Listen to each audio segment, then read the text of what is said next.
We have developed a number of technologies. My talk today is really about game-changing strategy. In my humble opinion, whatever my view is, that's what I want to talk to you about. And I want to start with pointing out two major reasons, the background of why I feel that is a game-changing strategy. The first being, there are a lot of studies being done across the globe that how much time it takes for a breach to be detected. It takes an average of 6 months across the globe. This is not only by one study, this is more than one study which tells us this data. And when the same study was zoomed into our part of the world, we found out that it takes about 520 days for us to detect the breach. Now that is a very big time frame, and there is something wrong here. This is something which an FBI director said a couple of years back. He said there are only two types of companies. One that has been hacked and the ones that will be hacked in the future. But last year, the CEO of Cisco, he made a different statement. He said there are only two types of companies. The ones that have been hacked and the ones who don't know they have been hacked. Practically saying that every single organization has been hacked. Now that's an alarming statement. But this is something, if you remember the breach which happened to Bangladeshi Bank, Central Bank last year, where they attempted to take out about $1 billion out of the central bank. After that, SWIFT made a statement. They said, all banks and institutions which are using services of SWIFT, they should assume they have been breached. And when organizations went around checking, up till now, 13 organizations after the Bangladeshi bank have made this acceptance that they have been breached. 3 knew about it, their money was lost, but they were not talking about it. But 10 others figured it out after that, and they never knew before this statement. Now, just to realize this fact that this is really happening, there's something which should make understanding much better for us, which is data dumps. Maybe some of you understand what it is. This Ashley Madison data dump made it famous for everybody. What are data dumps? These are the kind of data dumps where attackers breach social media accounts and then they eventually post all the email IDs and passwords they have breached. In this case, Ashley Madison, this was an adult site, so when millions of email addresses and passwords were put out, this was very much recognized because a lot of the email IDs which people were using here as a user ID were corporate email IDs. And this happens a lot. LinkedIn, this was another big data dump which happened. The data was actually breached somewhere in 2013, but only published in 2016. So one thing which you should recognize is that in those 3 years when somebody had this data, they must have been scrapping all the data of the LinkedIn accounts. I think everybody in this room has a LinkedIn account. And most of us use our company email address as a user ID on LinkedIn account. Once we get breached here, the password which we have on that account, how many other accounts we have the same password? Many. I do that. Everybody does that. We can't keep a track of all the passwords. And the same thing Mark Zuckerberg did. He had the same LinkedIn password which he had on Pinterest and a few other of his accounts. And he was actually hacked. Somebody recognized that and hacked his other accounts and sort of hijacked it for a couple of days till he could get them back. So this just gives us an example how a breach can start and you don't even know about it. This is some place where, as of today, not many companies recognize that this thing should be tracked. Data dumps, my organization, we started collecting all the data dumps. I think we have got more than about 2.5 billion email addresses as of today. Every week there is a new data coming up. Now, these data dumps, just an example which you may have seen. The other concern which I want to highlight is the losses which we are having. Last year, the loss was projected to be about $445 billion, $500 million loss due to the cybersecurity issues. And now it's being projected that by 2019, this will go to $2 trillion. So the loss is in, what's going on here? If we just look from one organization in the US who is tracking this loss data across only a few organizations in the US, and this is in monetary terms, the loss has gone in 15 years from $17 million to over $1 billion. Something is wrong in whatever we are doing. It's simply like this. The simplest manner to show it is that whatever we are managing and whatever the attacks are, the gap is increasing. The losses are increasing. Think of it, this is like something over the last 30 years. What will happen after another 30 years if we continue in the same manner? The management of whatever we are doing in terms of the attacks will be negligible. The problem keeps on growing. And this is very visible when you look at the statistics of a security survey done in the US, and this is the largest banks in the world. This is a place where you have the largest vendors of the world as well. They're investing so much in trying to protect banks. How come they get this kind of rating? 75% of the top 20 US commercial banks are infected with malware. 95% out of the top 20 US commercial banks have a network security grade of C or below. So something is extremely wrong. We don't need to do more, but we need to do differently. And this, in my humble opinion, these are the three things which we need to address. We need to redefine security management. There is a confusion there. We need to think of what is offensive defense. And we need to figure out a cyber asset register component. I googled this term a few days back, cyber asset register in the quotes. I only got about 5 hits on it. So nobody's even thinking about what is a cyber asset register. Okay, I'll take you through the three quickly. First, cyber security. The word everybody uses nowadays, but if I ask you, can you differentiate between what is cyber security and what is information security? I bet all of you will struggle on this question. You will have different answers, different ways, but how many people ever thought about it? The only common thing which everybody will say is, you know what, cyber security is more appealing, more cool, more sexy. But what is the difference? Now, if you look at the way globally everybody is doing that they have started using the word cyber security where they used to use the word information security. So now it became Comprehensive National Cyber Security Initiative. Just prior to that, it used to be Information Security Initiative. We have cyber security groups which used to be information security groups. We have cyber security awareness. In our part of the world, we still call it information security awareness. And this year, a lot of people will start calling it cyber security awareness. It's not us or anybody, even these two big guys, when they meet up, it clearly shows they don't agree on what is cyber security, because the headline says they're debating what is cyber security definition, because they need to make laws between each other. And same thing happened when he goes to UK. Now, I tried to look up and different organizations, and I started with ISACA. So in ISACA, they don't have a cybersecurity definition, but one of their persons there, he put it in his blog that this is what he thinks is cybersecurity. What you know is information security, what you don't know is cybersecurity. That's one way of saying it.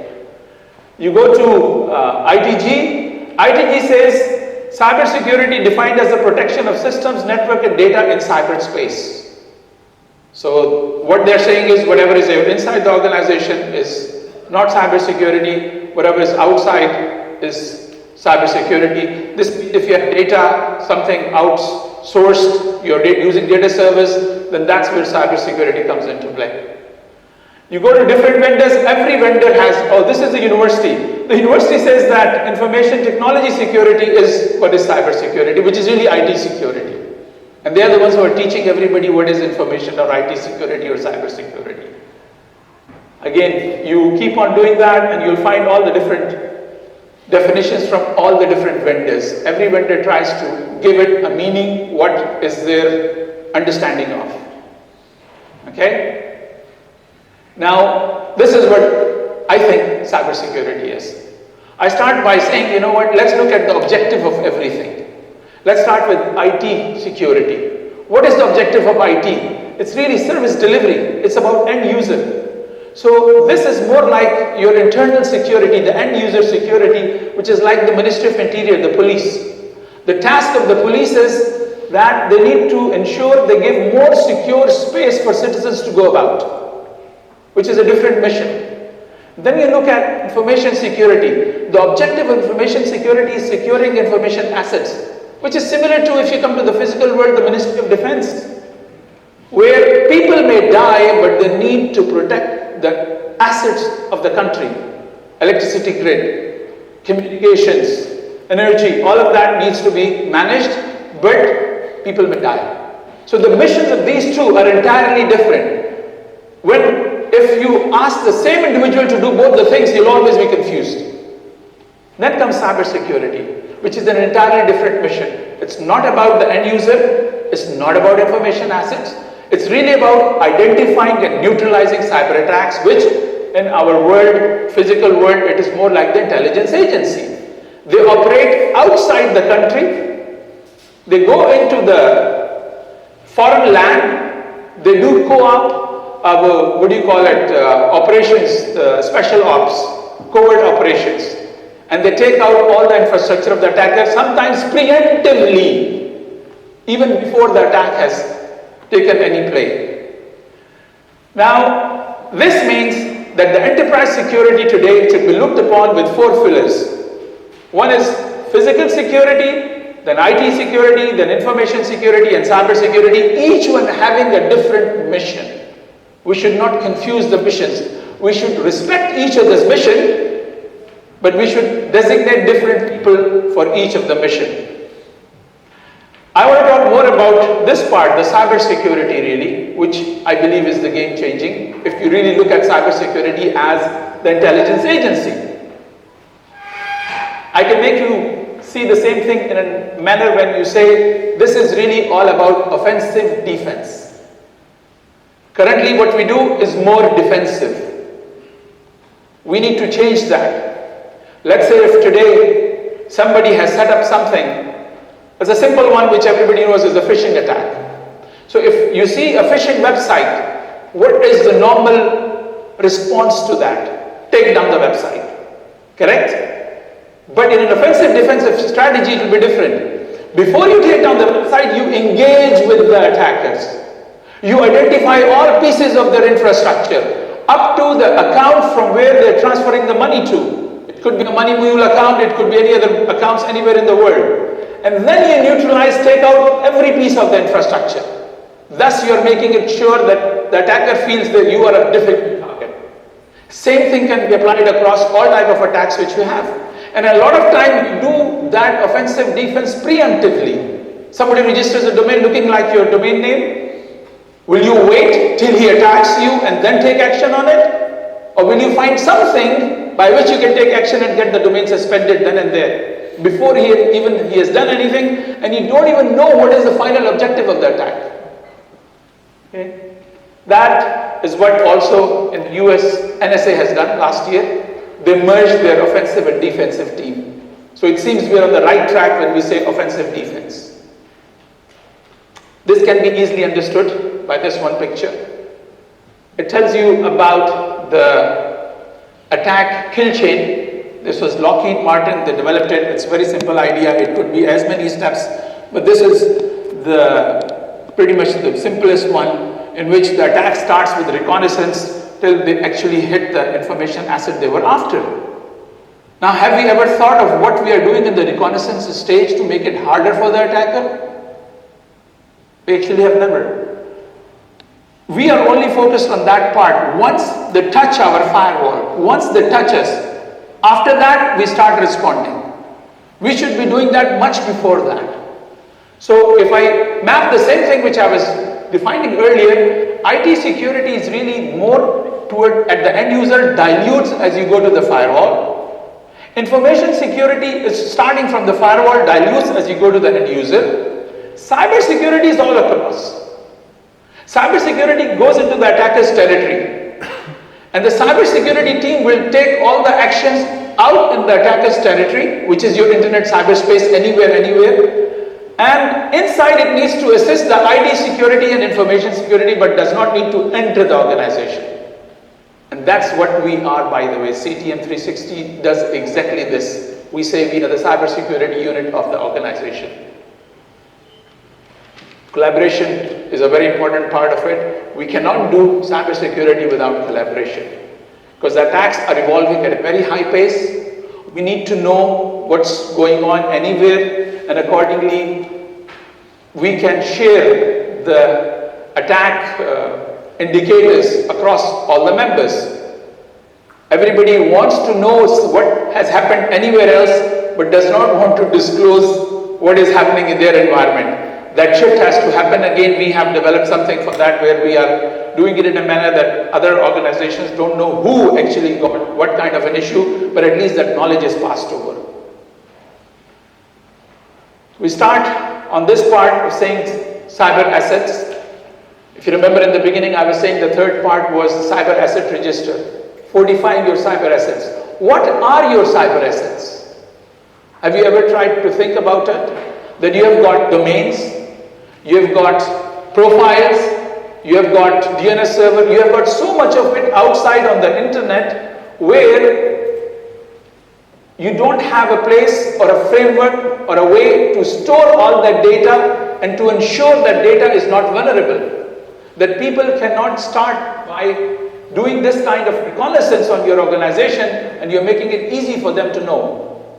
When we started doing this thing, we realized that most of the organizations have got a number of domains registered under their name. To start with, if you have got, let's say, 20 domains registered, have you ever looked at what is the registrant name or the registrant contact email? You go and check, and you will find sometimes that it has the name of the individual who registered it on behalf of the organization and does not even work with the organization anymore. And the registrant contact email may be on a Gmail or a Hotmail. So if somebody goes and reaches him, they can take control of your main domain. So this is what we say, what you need to do is you need to identify all of these assets, your profiles, your authentication pages, mobile apps, BGP routes, all of that need to be put in a structured manner in a register, and you need to make sure that it is not vulnerable, which is easy to understand this concept by looking at this picture. People who are in IT would know this. Okay? Now, think of it that this is your current cyber asset register like, and you need to convert it into this. Once you do that, you are reducing the probability of an attack, and then if the attack is there, the turnaround time, the incident response, you're enhancing it much more by knowing everything like this. Thank you. Any questions? Too easy, to understand.